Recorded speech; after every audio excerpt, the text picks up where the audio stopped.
IPL 2025 season చాలా రసవత్తరంగా అయితే సాగుతుంది. రేసులో లేవు అనుకున్న టీమ్స్ రేసులోకి సడన్ గా ఎంట్రీ అయితే ఇచ్చేసాయి. ప్లే ఆఫ్స్ దగ్గరకు వచ్చే కొద్ది పాయింట్స్ టేబుల్లో మిరాకిల్స్ అయితే జరుగుతున్నాయి. ఓవరాల్ గా అయితే ఈ సీజన్ ఉత్కంఠభరితంగా సాగుతుంది అనడంలో సందేహం లేదు. ప్రతి సీజన్ లో టాప్ లో ఉండే సిఎస్కే, ఎస్ఆర్హెచ్లు ఇంటి ముఖం పట్టినట్లే కనపడుతున్నాయి. అలానే ఈ సీజన్ లో ఇంట్రెస్టింగ్ గా మ్యాచ్లు అయితే చూస్తున్నాం.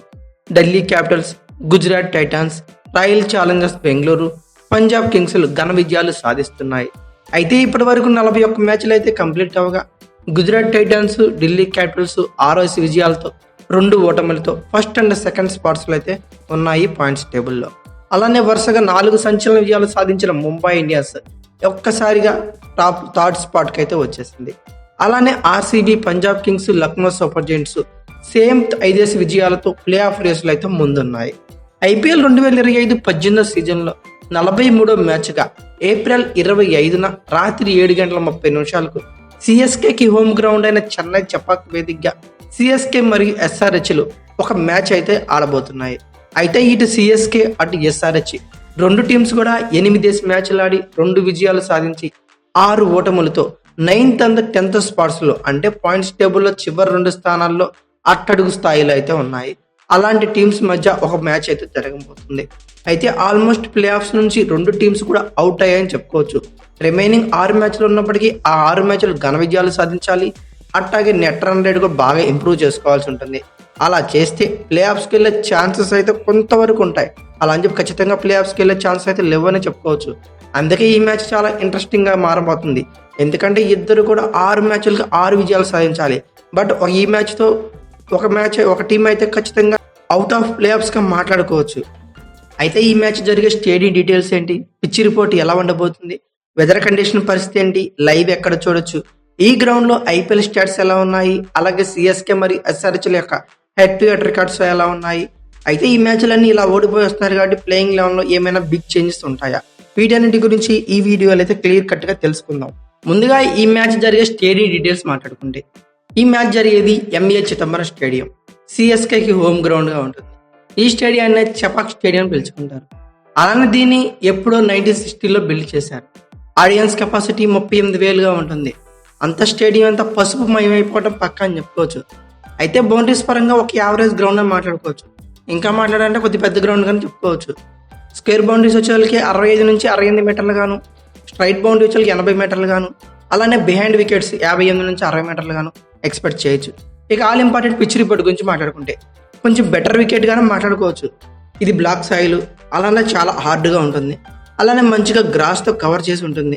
అలాగే రోల్ చేసి ఉంటుంది గ్రాస్ అంతా. సో మ్యాచ్ ప్రోగ్రెస్ అయ్యే కొద్దీ స్లోగా పిచ్ అయితే మారుతుంది. అలానే పవర్ ప్లే వరకు పేస్ అండ్ స్వింగ్ జనరేట్ అవుతుంది. ఇక ఆఫ్టర్ పవర్ ప్లే కంప్లీట్గా స్పిన్నర్స్ గేమ్లోకి అయితే వచ్చేస్తారు. ఇదంతా పాస్ట్ రికార్డ్ బట్టి చెప్తున్నా. ఇక తర్వాత ఆల్ ఇంపార్టెంట్ వెదర్ రిపోర్ట్ గురించి మాట్లాడుకుంటే వర్షాలు పడిపోయి మ్యాచ్లు ఆగిపోయే ట్విస్టులు అయితే ఏమీ లేవండి. మ్యాచ్ డేన రెయిన్ పర్సెంట్ కేవలం 4%గా ఉంది. అలానే మ్యాచ్ డేన మార్నింగ్ టెంపరేచర్ 36 డిగ్రీ సెంటిగ్రేడ్ వరకు ఎక్స్పెక్ట్ చేయొచ్చు. అలానే dew factor key role play చేస్తుందంటే ఈ మధ్య అయితే అంతగా డ్యూ ఫ్యాక్టర్ అనేది కనబడతలేదు. బట్ డ్యూ ఫ్యాక్టర్ అనేది కీ రోల్ ఖచ్చితంగా ప్లే చేయనుంది. ఇక లైవ్ స్ట్రీమింగ్ గురించి మాట్లాడుకుంటే ఓటీటీలోనే 2 బిగ్ ప్లాట్ఫామ్స్ అయిన Jio cinema, Disney plus, Hotstar 2 combine అయిపోయి జియో హాట్ స్టార్గా అవతరించింది. దీని నుండి లైవ్ అయితే చూడొచ్చు ఐపీఎల్ మ్యాచ్లన్నీ. బట్ సబ్స్క్రిప్షన్ అయితే కంపల్సరీగా మాట్లాడుకోవచ్చు. ఇక టీవీలో చూడాలంటే స్టార్ స్పోర్ట్స్ 2లో చూడొచ్చు. అలానే టీవీలో తెలుగులో వాచ్ చేయాలంటే డెఫినెట్లీ స్టార్ స్పోర్ట్స్ 1 చూడాల్సి ఉంటుంది. బట్ దీనికి కూడా సబ్స్క్రిప్షన్ అయితే తప్పనిసరిగా మాట్లాడుకోవచ్చు. ఇక తర్వాత ఈ గ్రౌండ్లో ఐపీఎల్ స్టాట్స్ పరిశీలిస్తే టోటల్గా ఇక్కడ వచ్చేకి 89 మ్యాచ్లు అయితే జరిగాయండి.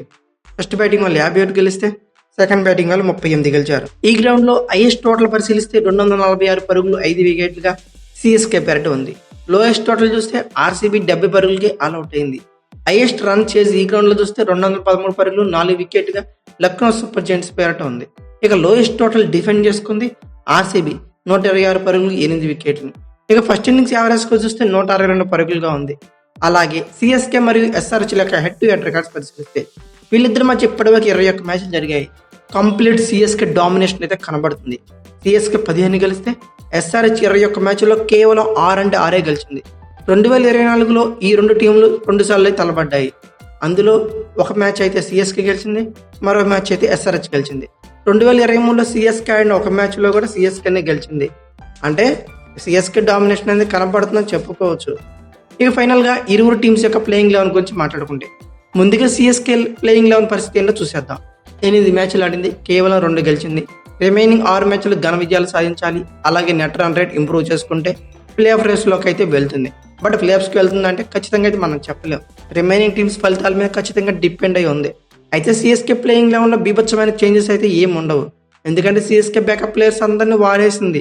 వాళ్ళు కూడా అంతగా పెర్ఫామ్ అయితే చేయలేదు. క్వాలిటీ బ్యాటర్స్ లేరు, క్వాలిటీ బౌలింగ్ యూనిట్ లేదు. ధన 6లు 4లు కొట్టే బ్యాటర్స్ అసలే లేరు. ఒకళ్ళిద్దరు మినాయించి పెద్దగా ప్లేయింగ్ 11లో రాణిస్తున్న బ్యాటర్స్ కానీ బౌలర్స్ కానీ ఎవ్వరు లేరు. అదే ఫూర్ ఫామ్ కంటిన్యూ చేస్తూ వస్తుంది మొదటి నుంచి. డివైన్ కావే 1-2 మ్యాచ్లు ఆడినా అంతగా ఇంపాక్ట్ అయితే చూపించలేదు. రచిన్ రవీంద్ర ఒక హాఫ్ సెంచరీ కొట్టినా కూడా స్ట్రైక్ రేట్ వెల్ అయితే లేదు. అసలు మంచిగా బ్యాటింగ్ చేసిందే లేదు. ఆ ప్లేస్లో కొత్తగా వచ్చిన షేక్ రషీద్, అలాగే ఆయుష్ మాత్రే మంచి పెర్ఫార్మెన్స్ మొదటి మ్యాచ్లోనే ఇచ్చిన 15 బంతుల్లో 32 పరుగులు చేసి ఒక్కడే అటాకింగ్ గేమ్ అయితే ఆడాడు. షేక్ రషీద్ అయితే బాల్ టు బాల్ ఆడాల్సిన పరిస్థితి అయితే నెలకొంది. పెద్దగా వీళ్ళ టాప్ ఆర్డర్లో రాణించే బ్యాటర్స్ అయితే లేరు. ఒపీనియన్ ప్రకారం ఓపెనర్గా ఈసారి డెవాన్ కాన్వే ఆడే ఛాన్సెస్ ఉన్నాయి.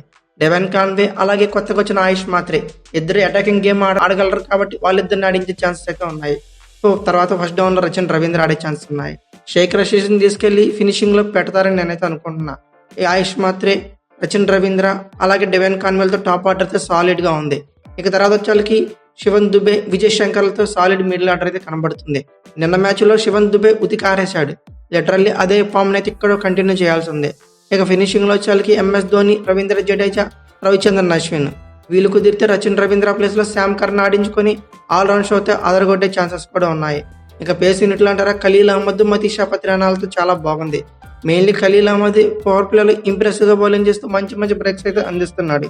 ఇక స్పిన్ యూనిట్లో ఎక్స్ట్రీమ్లీ వెల్ ఫామ్లో ఉన్న నూర్ అహ్మద్ పర్పుల్ క్యాప్ ప్లేయర్స్లో మొన్నటి దాకా అయితే ఉన్నాడు.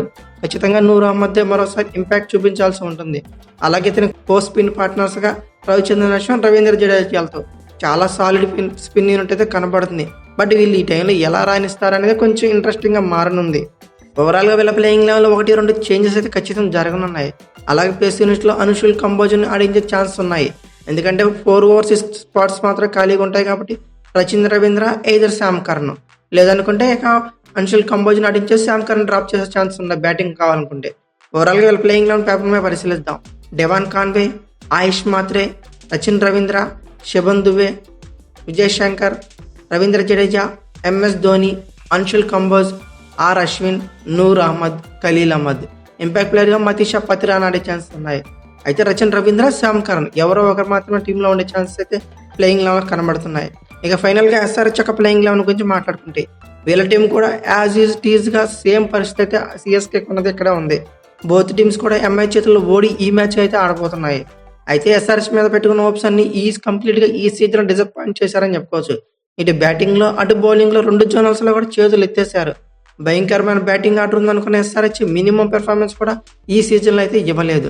ట్రావిస్ హెడ్, అభిషేక్ నాయర్ ఇద్దరు కూడా క్రూషియల్ మ్యాచెస్లో హ్యాండ్ ఇచ్చేశారు. ఎంఐ మీద అసలు ఫ్రంట్ ఫుట్లో ఎక్కడా కూడా కనపడలేదు.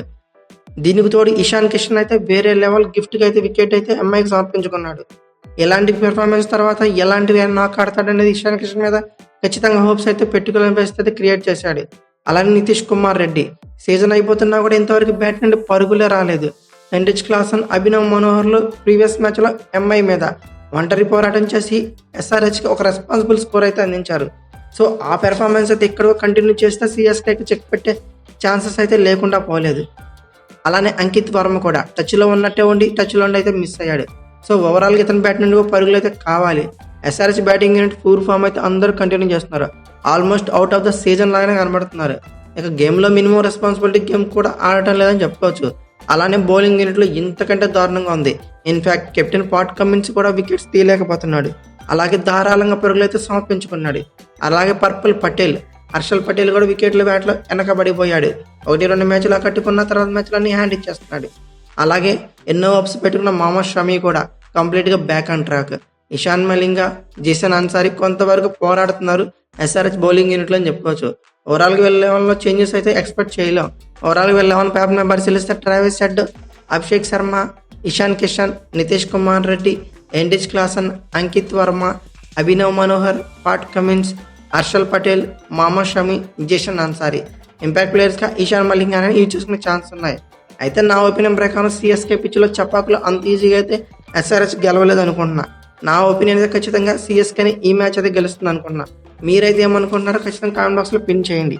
అలాగే ఈ వీడియో కనుక మీకు నచ్చినట్లయితే like, share, comment box subscribe చేసుకోండి. అలాగే పక్కనే ఉన్న బెల్ ఐకాన్ ఒకటి మాత్రం మర్చిపోకండి.